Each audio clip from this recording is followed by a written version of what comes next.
Hello, everybody. Ryan Carpenter here with No BS Golf, presented to you by P45 Knuckle Down Golf. Just could not stop and or get back here real quick. I had to go through this. So these fellas, I'll try. I don't know if we can play. I'll type it all out in anyways. There's some things that you know. We get to working with some folk, and not everybody kind of really understands the process of major change, especially. And so, we talk about I go through the steps of the process, and so slow it down, do it correct, have feedback. It takes time, so on and so forth. Well, this is not made up information. This is not things that came with just out of the blue. These are things taught at every golf tech across the entire globe. These are things that I know all the best instructors I've ever been around. I've been around a lot of really good teachers. They all do the same stuff. So these two fellas on the radios, they're top 50 Golf Digest instructors, and literally sat there and went like, man, these guys just gave the exact same lesson that I've been given for the last, month. So we'll see if we can hear this. Hopefully. Is now a 7/8 swing going 170 yards. You're like, whoa, what happened to the half swings? I am. Like, no, it's remarkable. As you just said, and this is what I find with Type A's, that really, that's what I'm dealing with in my club. They're all very, very hard work, very, very hard, very, very successful. If a half swing is good, and I've got them to do 5 of them, why wouldn't I hit the next one a little farther? And then the next one a little farther, and then the next one a little skip forward. Hold on. That's how you get better. It is not to reach out and start raking 150 balls. Oh.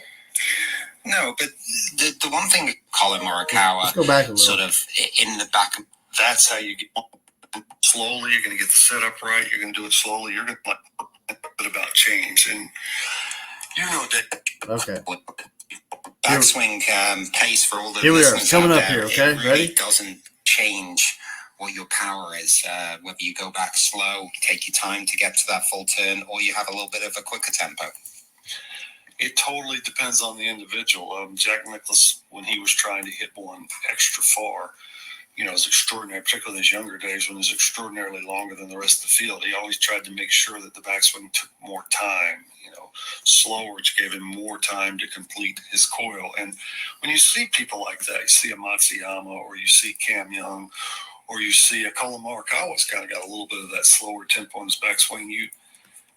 I feel like that might have come from a change they made. Like when you're trying to change your golf swing and you can't really feel it, and then you do it super, super slow, suddenly you can feel the change and you can take it where you want to be. And I often talk to my students that I'm working on that if you're really trying to make a change in your backswing, you have to do it slower, because otherwise, you've taken it away so quickly, it's halfway into your old wrong spot before your brain gets the message to put it in the right spot. So the slower you go, when you're making a change, the slower that you go, the more likely you are to hit that new spot that you're working on. So, different strokes for different folks as far as tempo and the gun going off. But when you're making a change, you definitely have to do it slowly, make a lot of slow practice swings in order to incorporate a change. And then when you go play, you might have to be a little more aware of whatever that change is. If you're lucky enough for it to be in your backswing, it isn't always in your backswing. Could be in your downswing or in your exit and a lot of other things. Well, it's something that I'm working on a little bit in my game right now. I'm really trying to complete my coil in the backswing, and really trying to get this. I really want to slow it. Because just as you said, what I tend to do is not playing as much as I used to, not practicing as much as I used to. I get a little quick in that backswing, and I start. I don't complete going back before I've started going down. And for me, that's death. So I really need to make sure that I get that full coil. I get a little bit more hip turn. And to do that, I've really slowed down my backswing to the point where I do feel like there's almost a pause at the top. There's it feels like it's taking a day to take the club back. And when I watch it on video, it doesn't look anything like that, of course.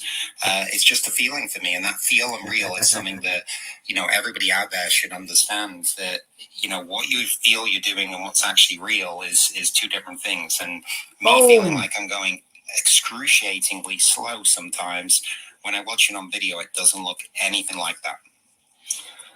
Yeah, in order to make any kind of change, you've got to feel it. And David, you're getting on in here, so I can understand why you want to take a little slower, more methodical coil and make sure you get stretched. Hey, let's just talk a little bit about change. And Here we go. David is a guy who teaches a lot, and this year I have been teaching particularly a lot. And what's interesting to me is over the last 20 years, I've kind of morphed into a teacher who gives, shall we say, quick fixes. I'm on the range.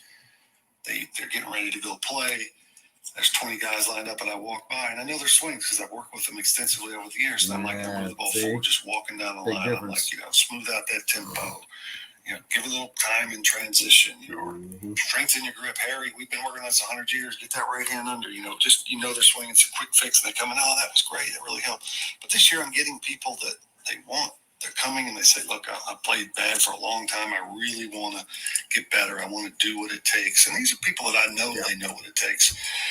And with them, I'm like, hey, okay, we're going to take this lesson. We're going to identify where it is in your game. Is it a swing change? Is it what are you doing on the course? Is it a short game? Is it putting? And if it's some sort of change in their motion, I'm going to say, look, you got to learn to do it in front of me with heavy supervision. And that might take an hour to an hour and a half to be able to make a move I'm comfortable with in front of me. And then I go, okay, now we got to learn to do it in front of a mirror. And that's your at-home practice. And look, you want to make this major change. Don't tell me you got a golf game at 7:30 tomorrow, because you're going to go right back because you better. Because you haven't even hit a ball yet with what we've worked on. So I'm like, for the next week, you're going to give me 15 to 30 minutes a day at home in front of your mirror, making sure this change is different. And then you're going to do it in front of your camera. Slowly, you're going to get the setup right. You're going to do it slowly. You're going to make super slow practice swings in front of that camera. And that might be another week if you really, really want to make a change. I'm not saying you won't. Everybody says, I want to get better, but they don't do what it takes. You're going to make super slow. And that's where it kind of breaks down. Everybody's not very good at super, super slow. By that, I mean literally 1% of your speed, just tick by tick, but the club continually in motion, where you're going through the positions and you're doing it super, super slow. Okay, so that's enough. Basically, that's the whole idea. I don't know these fellas. I've never met these fellas in real life ever in my life. And so the thing is that these guys have been through the years and hours of experience of seeing and working and listening and work, getting people to the point where when it's such a significant thing that is trying to be done and accomplished for a player, and you just see them, a lot of it comes from the fact that you just see them failing over and over again. You're like, look, just stop. There's no point in doing this old motion over and over again, just hoping that you're doing it some way different. That's literally pointless. So slow it down, get the feedback necessary, do it correctly, and repeat it appropriately to the point to start changing and making a significant new advancement forward. At some point, I'm going to have Bo on here because we talked about this yesterday, and he had done other things in the past and so on and so forth. And now that he's got a better process in place, we're not doing any magical swing changing in his golf swing. It's just the basics. It's the fundamentals. But he didn't know how to change the fundamentals in the past. That was what was missing. The how-to is the most important part. The process is the most important part. And I get it. There's a lot of people who don't want to work hard. That's fine. I'm okay with that decision. But you've got to get to a point of understanding that there is an appropriate way when you're talking about, you come when you say the word, I want to be really consistent. Well, I've got news for you. The only really consistent players that exist are tour professionals, golf professionals, people playing at high levels of golf, because that's what it takes to play at that level.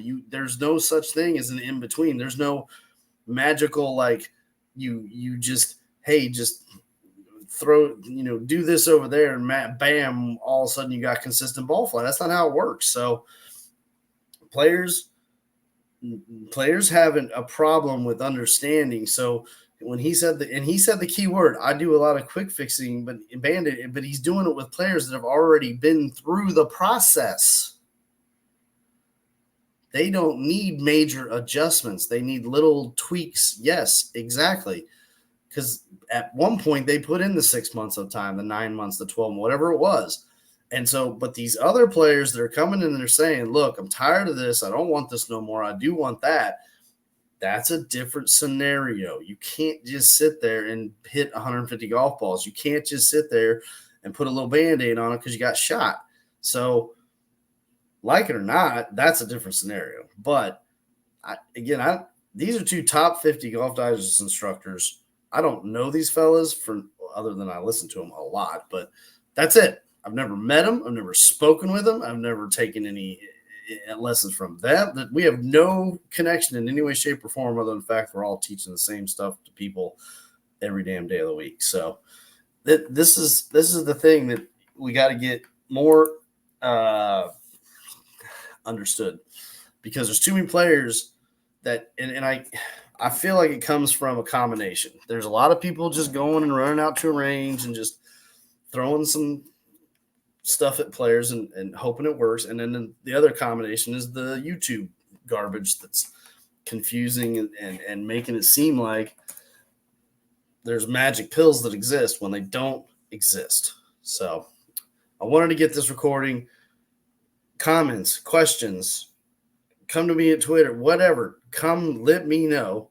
But this is important. I'm going to send this out because I want people to hear that this is not what I do every day of the week, and what I have now done with about 30 players here in the area is nothing new and nothing different and nothing I made up. Everybody at Golf Tech does this. All the great instructors I know do this. I'm just repeating what other great instructors do. So hope you got a little something out of that. Please ask questions. Go to Twitter at P45KDG. Email P45knuckledowngolf@gmail.com. Come see me at the golfpub.com. Oh, I changed hats. And you can learn for yourself how this relates and what's important and how it affects you and what's the more important way. Like Bo is doing. He's one of the 3 guys that are making big progress right now. And so it's all about how bad do you want it, folks. Anyways, Ryan Carpenter, No BS Golf, presented by P45 Knuckle Down Golf. Take care.